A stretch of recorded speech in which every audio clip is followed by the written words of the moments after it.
If a breaststroker has otherwise great skills, but they have really slow kick recoveries, it can destroy the entire stroke.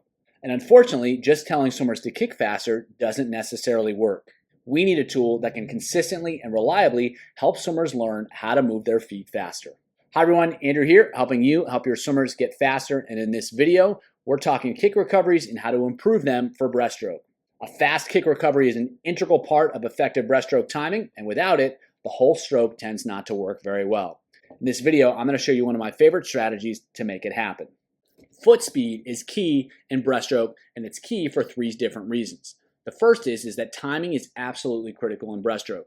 The kick should happen when the arms are aligned out in front, but that only happens for a really small amount of time. The arms have to be recovered forward, and then soon enough, they're getting into the next stroke. So swimmers have a really small window where they have to execute the kick to maximize the amount of propulsion while minimizing the amount of resistance the arms create.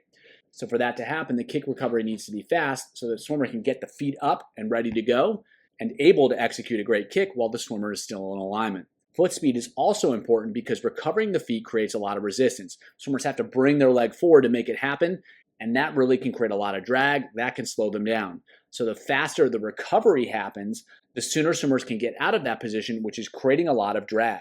And the sooner they can get out of the position, the less total resistance they create, the faster they can swim.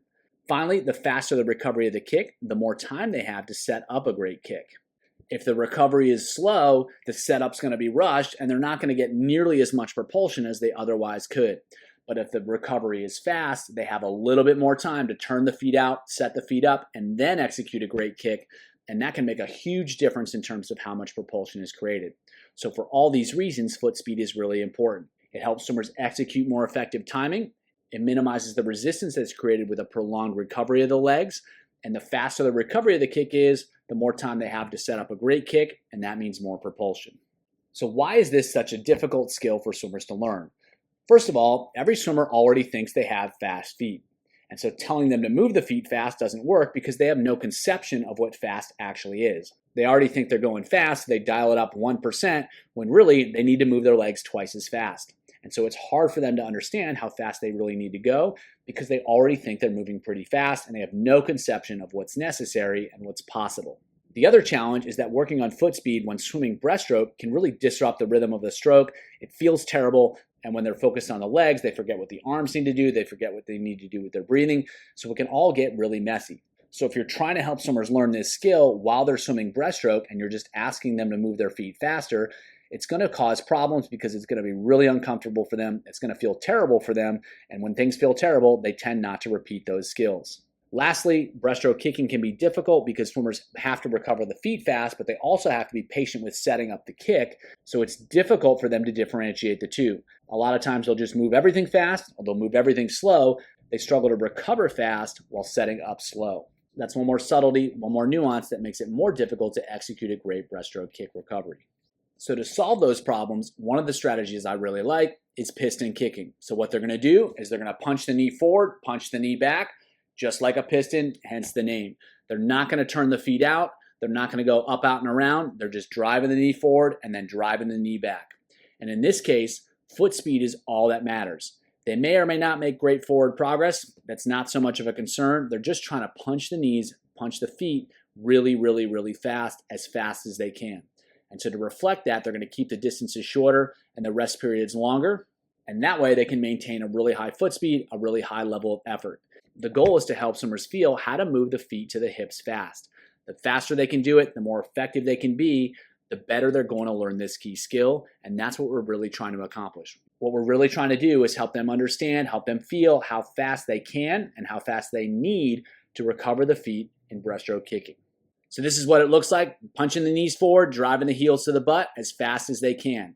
Now, this swimmer could even move the feet faster. There's no limit to the speed. They're trying to move things as fast as they can. You're punching up, punching back, and you're just trying to create a ton of foot speed, a ton of knee speed, and that's the skill that we're really working on. You can see he's not turning the feet out. He's not setting up the kick. He's just punching straight forward, straight back, and that's what we really want to work on. That's what we're trying to generate when we work with this skill.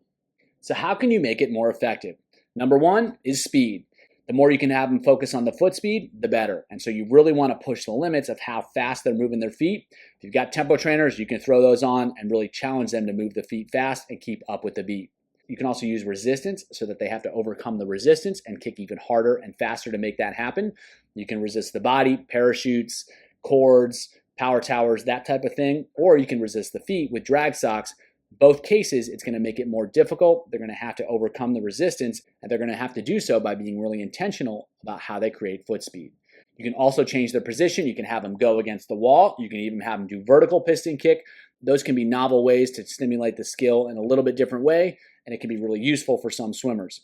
You can also alternate between breaststroke kicking and breaststroke swimming, and that helps them feel how to take that fast foot speed, translate it into the kick, how to take that fast foot speed and translate it into the swim. Because ultimately, we don't really care if they're great piston kickers, but what we want is for them to be really good at recovering the feet fast while breaststroke kicking, and even more so while breaststroke swimming. So give them the opportunity to take what they're doing during the piston kick and apply it to some regular swimming.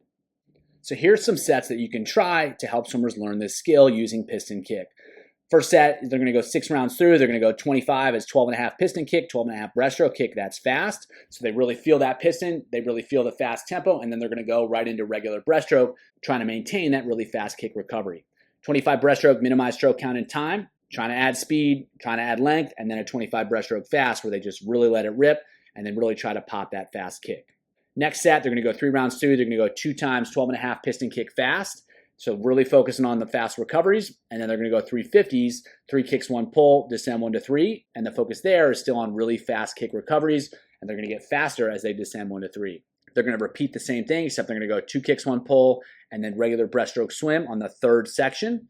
Again, they're going to descend 1 to 3 on all of those. So really grooving the tempo, grooving the recovery speed on the piston kicks, and then descending through, moving from 3 kicks, 1 pull, 2 kicks, 1 pull to regular breaststroke, moving from a lot of extra kicking down to regular swimming. Last set, they're going to go 6 100s. They're going to go 12.5 piston kick fast, 12.5 breaststroke kick fast, and then 25 breaststroke kick as few strokes as possible. So they go really fast tempo with the piston, try to maintain that same tempo with the breaststroke kick, and then they'll go into a recovery where they really try to be super efficient. So there's a big contrast between the tempo and the efficiency, and hopefully they can learn how to get really great kick recovery tempo and be really effective with those kicks.